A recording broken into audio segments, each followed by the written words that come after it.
Newsbrief. Congregate's digital video game Storefront Kartridge has announced 5 games that will be hitting its platform as timed exclusives this year.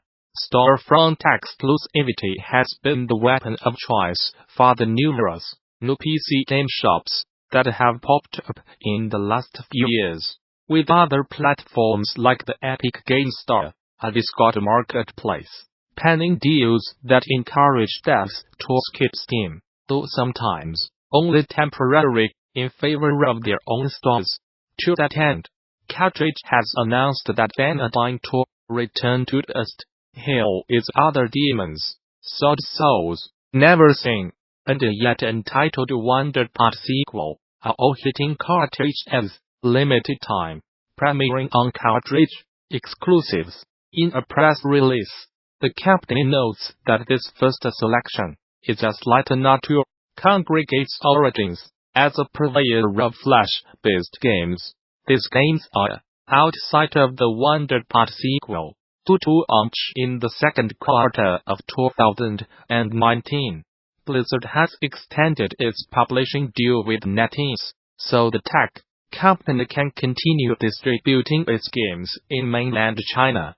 The pair have been working together to publish Blizzard titles in the region for the past 11 years, and have now extended their publishing agreement until January 2023. The collaboration began back in 2008 with a licensing deal to bring StarCraft II and the Battle.net platform to China. Since then, the duo have worked together to launch other titles like World of Warcraft, Hearthstone, and Diablo 3 in a region. We are pleased to continue our successful partnership with Blizzard after more than a decade of close cooperation, said William Dean, founder and CEO of NetEase. The scope of our collaboration is now deeper and broader than ever before. We are confident that together we will continue to bring even more exciting game experiences to players worldwide. Happy holidays! It's a popular season for mobile games, what with so many people traveling for the holidays. And at next year's Game Developers Conference you will get an inside look at how one of King's latest and greatest was made. As part of the 2019 X-Mobile Summit, King will be presenting a post-mortem look at its latest Candy Crush game, in Expanding the World of Candy Crush, a post-mortem on Candy Crush Friends Saga, featuring principal game designer Jeremy Ken, studio-led narrative design Tracy Dawn, and senior director of visual development Robert McKenzie. This session will walk through the process of how the development team expanded the game world and built upon this billion-dollar IP to create a more accessible game, including adding collection and other gameplay elements, redesigning the look of the characters, and retrofitting a new narrative foundation. Make time to attend, and you are likely to walk away with practical learnings about the game design, art vision, and the strategy behind the making of this new Candy Crush game, as well as the goals and challenges of expanding the world of this successful IP. For more details on this talk, and many more, check out THEGDC 2019 session scheduler. There you can begin to lay out your DD week, which takes place March 18th through the 22nd at the newly renovated Moscone Center in San Francisco. Bring your team to DD, register a group of 10 or more and save 10% on conference passes. Learn more here. For more details on THEGDC 2019 visit the show's official website. Subscribe to regular updates via Facebook, Twitter, RSS. Gamasutra and DD are sibling organizations under parent company Informa. The 2019 Game Developers Conference will feature an exhibition titled GDCDADICATEDTOGAMES that uses alternative control schemes and interactions. Gamasutra will be talking to the developers of each of the games that have been selected for the showcase. Octopad breaks an NES controller into 8 gamepads with a single input each, turning single-player games into multiplayer experiences built around communication and collaboration. Gamasutra had a chat with Patrick Lemieux, developer of Octopad, to talk about the unique play experiences that come from having 8 players work together on a single-player game, how all of these players can reshape a game in exciting ways, and the varied personal play styles that come up when working together. Hi there, I am Patrick Lemieux, and I am an assistant professor in the Cinema and Digital Media department at University of California, Davis, where I teach game design, game studies, media theory, and media art.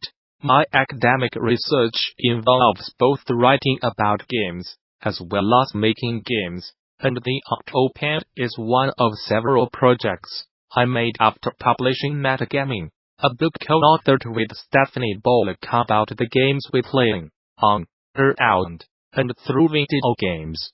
From ROM hacking and speedrunning to art making on these parts, Stephanie and I are interested in the strange things people do with video games and how the ways we play together can radically change the rules, mechanics, and even hardware of a given game. In Metagaming we argue that video games are not games but instruments, equipment, tools, and toys for making meta games, and the Octopad, for its part, is designed to turn old, single-player video games into multiplayer meta games.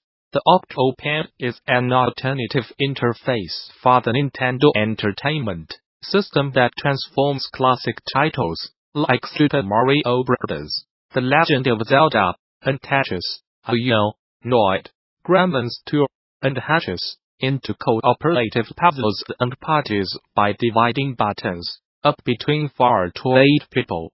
To introduce players to the project, I usually hold up and modify the NES controller in one hand and the snare of 8 Octopad controllers in the other while asking, instead of one controller with 8 buttons, what if there were 8 controllers with 1 button each? Instead of a single-player experience, what if Tetris was a team sport? Sometimes it takes a second. But when players realize that their controller has only the up button, or a down button, and nothing else, they get the idea and start forming a team. Despite playing, making, teaching, and thinking about games for a living, I actually do not have formal training in programming or game design. My background is in architecture, media art practice, and media theory. So most of my experience with video game hardware and software is in the context of museums, gallery spaces, and research projects. Although I did make an episodic RPG Maker 2000 game throughout high school, the only game I have ever sold. My game design experience comes mostly from a decade developing artworks and installations using tools like Flash, Max MSP, Arduino, and Unity. Some of the things I have made, a series of art games, designed to be projected on monochromatic paintings at the MoMA, an iPhone app for virtually scouting an abandoned house during the United States housing crisis with Jack Steiner, an alternate reality game about the global economic downturn in the wake of the Occupy movement, with Anne Catherine Hills and Patrick Jogodo, and a solo exhibition of weird moral modifications at Baby Castles, can be found in my portfolio. Since Metagaming included a series of software demos designed to extend the arguments in each chapter, Stephanie and I have been making more video games.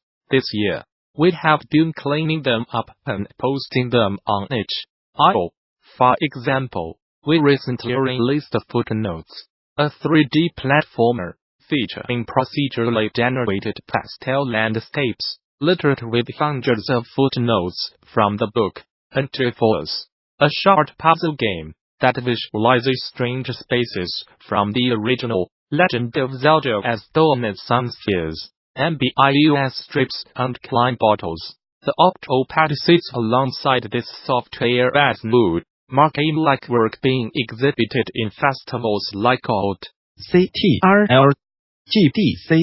The Octopad is a remarkably straightforward project. It's an electrical and hardware mod, and I am not actually using any software or fabrication tools like laser cutters or 3D printers to make it. It actually begins with a grid of NES controllers I buy on eBay.